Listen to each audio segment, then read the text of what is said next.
Hi, this is Rev Ed with today's Back Porch Devotional from Genesis chapter 40, verses 5 through 7. And one night they both dreamed, the cupbearer and the baker of the king of Egypt, who were confined in the prison, each his own dream, and each dream with its own interpretation. When Joseph came to them in the morning, he saw that they were troubled. So he asked Pharaoh's officers, who were with him in custody in his master's house, "Why are your faces downcast today?" Here we just get another remarkable insight into the beauty of Joseph's character. He is in prison. Now, he's been put in charge of the prison, but he's in prison. And he's been unjustly accused. Previously, his brothers sold him into slavery. If ever there was a man who might have felt justified in being angry and bitter, and not really giving a rip about anybody else or anybody else's troubles, it should have been Joseph. And yet here he is, as we saw yesterday, acting as a servant to the people who were under him. And here he is showing deep compassion because these two men have obviously got something on their hearts. It would have been very easy for Joseph to ignore that. He has his own troubles, to say the least. And yet he shows the heart of Christ, the desire for compassion that ought to mark every genuine follower of the Lord. Joseph is just a beautiful picture of how we are to respond to the junk that comes to us in life. And it is, again, Joseph's heart that is reflecting the heart of Jesus, even though at this point we know that Joseph is not aware of Jesus. And yet we see Jesus reflected in all sorts of places throughout Scripture. Joseph has compassion for these two men, and he asks them, "Why are you looking sad today? Why are your faces down?"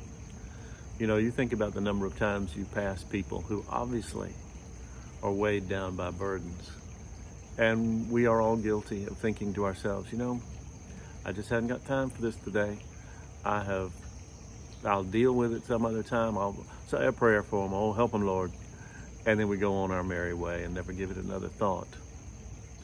It is a powerful thing to speak encouragement into someone else's life. And we do that by noticing that they are carrying heavy burdens.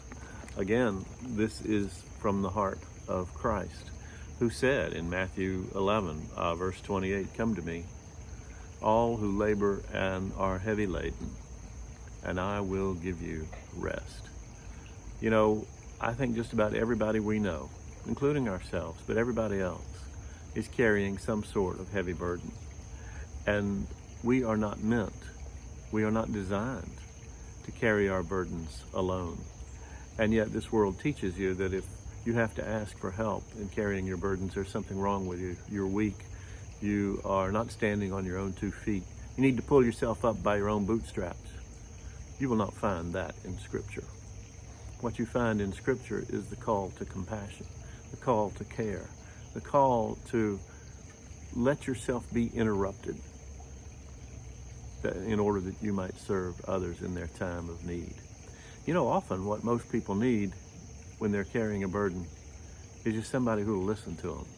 They're not even necessarily looking for a solution to their problem. They just want to get it out of their system.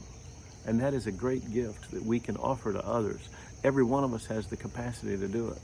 And all it costs us is a little bit of time. All we have to do is be prepared to sit and say, "Man, I hate that for you." Put an arm around them. Offer to say a prayer with them if you feel so led. But just to be there, to be present with them in their distress. We ask each other, "How are you doing?" Everybody says, "Well, I'm fine." And I guarantee you about 99% of the people you meet are not fine. We're all carrying burdens, and we take our burdens to the Lord, yes, but we're supposed to take them to each other. Paul wrote in Galatians, I think it's the 6th chapter, he says, "Bear one another's burdens and so fulfill the law of Christ." The law of Christ is the law of love, and love calls us to carry each other's burdens. It's one of the ways that we demonstrate that we are indeed brothers and sisters in the family of God. And we are to bear the burdens of whoever we meet that's carrying burdens, not just those who happen to be Christian.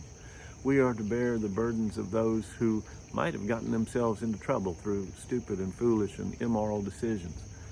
It's not our place to mess with that. It is our place to help bear the burden. A burden shared weighs a lot less, and it is our call. It is our joy. It is our privilege to help others carry their burdens. So we just have to be like Joseph, alert to the distress of others, and have the guts and the courage to break that little wall that exists between people and say, hey, you don't look so good today. Is everything all right? Is there something you want to talk about? I will help you carry it. It is the call of Christ, the call of love, and we exhibit the kingdom of heaven a little bit more each day when we walk this way with our fellow human beings. God's blessings be upon you this day.